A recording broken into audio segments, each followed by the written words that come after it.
Yalimu Machtiani. Hoy aprendemos de los pronombres y de los imperativos. Existen pronombres independientes en náhuatl. Estos son diferentes que los prefijos. Es muy parecido al español, cuando hacemos la diferencia entre caminas y tú caminas. Realmente, caminas y tú caminas tienen el mismo sentido, pero cuando decimos tú, estamos especificando un poco más. Lo mismo existe en náhuatl, en donde tojuantin significa nosotros. Tinehnemi, caminamos. Tojuantin tinehnemi, nosotros caminamos.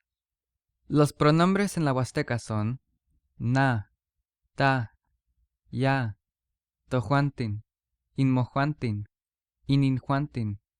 Pero cada región modifica los pronombres un poco. Ne, nejua o nehuatl, en otras variantes. Lo que quiero decir con los pronombres independientes es que no son necesarios, es decir, son opcionales. Pero ahora quiero compartir un poco sobre el imperativo. El imperativo es cuando dices a alguien qué acción deben de hacer. Por ejemplo, en español, vete a tu casa, ven a comer. Estos son imperativos. Repito, nehnemi significa caminar.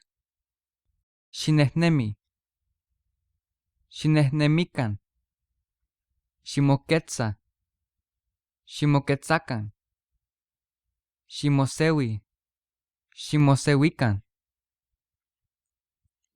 shikisa, shikisakan, shikochi, shikochikan, shiwitoni, shiwitlonika.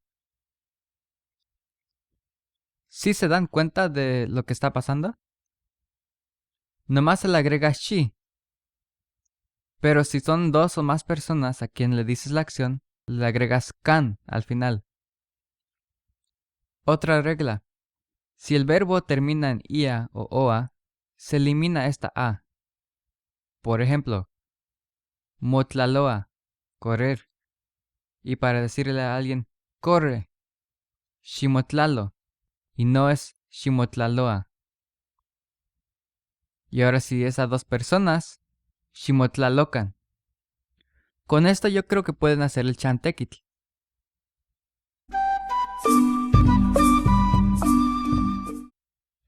El vocabulario de hoy es Axtlen, Niquilnamiqui, Niquilcahua, Tlatotonilla, Tlaceseya, Tlaahuetzi, Santlaeltoc, Atl, Café, Etl.